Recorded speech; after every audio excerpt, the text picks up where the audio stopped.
All right, welcome back everyone to another technical analysis look at the markets, everything Axie. My name is Shill Bill, doing this for the Elite Breeders Club. We'll probably pick off on some of these charts where we sort of left off last time, I guess. When we're watching Bitcoin sort of, move its way down in this, flag channel, whatever you want to call it. I was really wondering what was going to happen when we get to this sweet spot here, which we got that level of support, and also comes back to that overall trend where we've had a few touches as well. Fortunately, fell straight through with Bitcoin having that dump, and we've just sort of horseshoed back up the top, tried to get back into the trend, sort of right where that sweet spot was, and looking like rejecting. If we can't get back above here, and especially back above this level, that 52, 53k, and we start closing above that on the 4 hourly, we've still got that 50, 55 to get through. But most likely what will happen is that we'll just continue down in this, this downtrend where we're making lower lows, lower highs, and probably start looking at retesting that 42k zone. Personally, hoping that we don't get there. This big wick is good news. It shows that there was such strong buying support, and you can see that big volume candle here as well. So good news when we did get that 42k, there was plenty of people willing to buy. If we get there again though, is there going to be those same people they're willing to buy? Because there was pretty much no one. We had a little bit of a wick here at the 52k mark, but the sellers were just way too strong. So Bitcoin is going to dictate, like I normally say, it is going to dictate the market and what everything else is worth. So what our ETH's worth, what our SLP is worth, and what our AXS is going to be worth, and in turn, pretty much floor axes, breeding, profitability, and everything. Like Bitcoin is, number one. Whatever it wants to do is going to dictate. The best thing for us when we're dealing with alts is for Bitcoin to be going, sideways and doing nothing and being a little bit boring. Sort of what we saw here. So let's see what happens in the next couple of days. But that break of the trend, go back, retest. We're waiting for like a big bearish candle here. Once we've got that doji, we can probably get rid of this now. But you can see we got that nice doji of indecision right at the moment.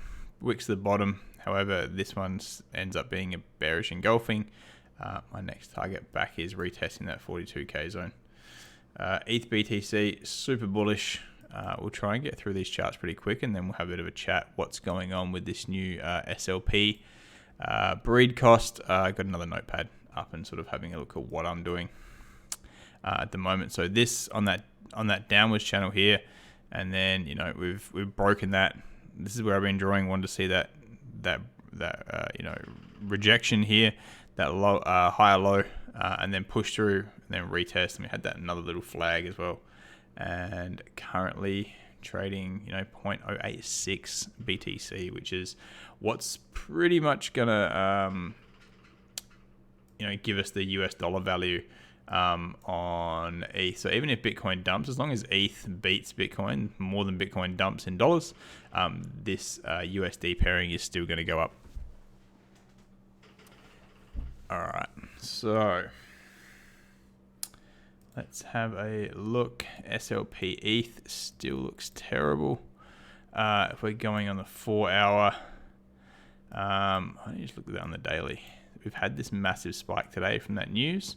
But again, this 50 moving average just so annoying every time, right? We've gone to the 50 moving average, just can't get past it. When we went back and had a look, and we've been tracking this for months in these videos for EBC, it's just, as soon as we were below it, just reject. We can't get past it.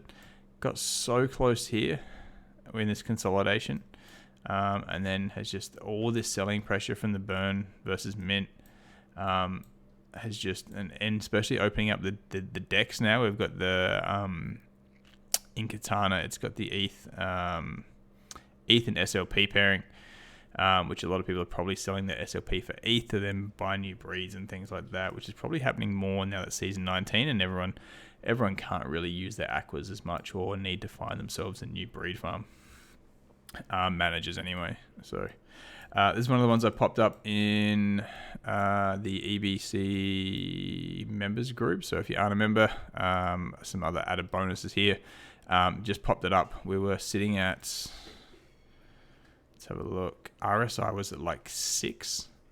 So like this is like how oversold this was. It was new oversold, just like from in like historically, like we would never been that low on the 4 hour before, and sitting at 6. Like I'm like, if I'm buying alts, this is the time I'm buying them. Did post that one up when we're here, and my target where I was looking for that one. Thing is, I didn't really have a stop loss point, so it wasn't really a trade, but it was like I'm buying it here on that 913, and we bought on that blue line, and it did go up, and we got the 30% or so into the middle of this box, and that's where I was expecting it to sort of come up to, and then pop down. However, we pushed way past there on the news that it's going to be triple the SLP cost. So in one day, so everyone bought up their SLP, and you can see the volume like also increasing as we went down as well. It's like someone knew 4 days ago that they were going to do this and just started buying it the whole way down. Gotta love some manipulation. All right, let's have a look at the USD chart. We're in 6 minutes. We're going to try and make this go for 12, and then we'll jump in and have a look at the breeds, and we'll have a look at some other things, managing short positions and things like that, to manage your fortnightly sinks. I did one last week, but I'm going to do a bit of a better video of it soon. So this, where we had the chart last time, we must have been sitting here because that's where my squigglers have gone from. So what we're looking at is breaking this, and do we break up and go back to the top of this box we've been consolidating in, or does it break below? And if it breaks below this point here, where we've had so many touches in the past, the break was going to be down to this next this next point here of a support where we had that historic sort of low, and then I was looking for this here was like, if it breaks below, come back up, retest this, which is, it was support and now turned into resistance. And then I thought it was going down further. And I've been calling this 3.5 cent target for months, that this is the next historic point. And this is back on price action in December, January, where we were back only on the DEXs. And that's the only place that you could, you couldn't really chart SLP.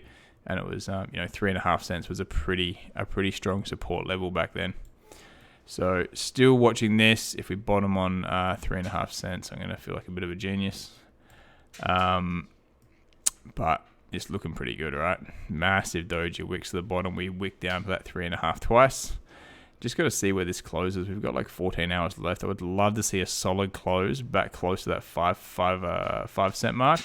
But now we're going to have to get back past here, and you can see just basic TA support and resistance.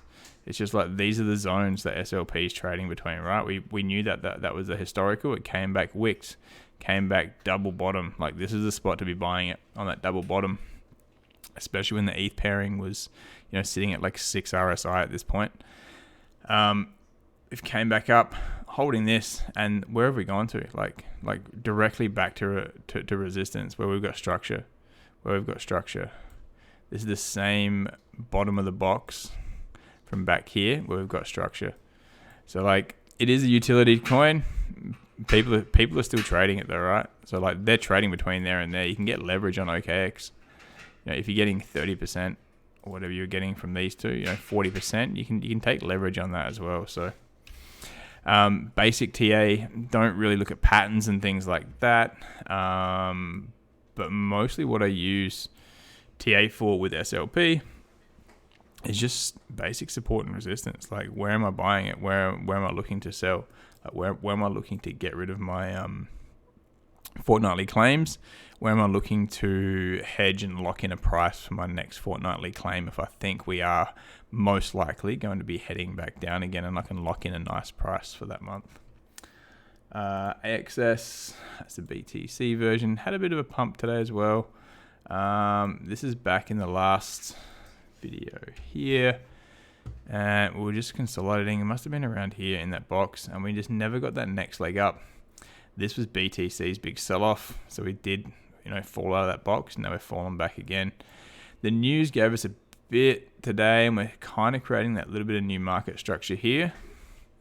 But the fact that we've failed to get back in there, I still think BTC is probably going to go down, and we're going to come back and sort of test that 81.92. So 82 bucks is probably where I'm looking at. I should probably put a alert on this one, and that's going to be where I want to be, picking up a bag of AXS if I can. We've got that structure over here to the left, so if we get back to there, pretty keen, but then would also, don't need so much of it now that it's only costing half an AXS per breed to expand. So that's it for the charts. I'm going to stop it here, and we'll jump in for another video, and we'll have a look at what this means, for breeding, tripling the price, what that means to me, how many am I going to breed, things like that. So I'll see you guys in the next one.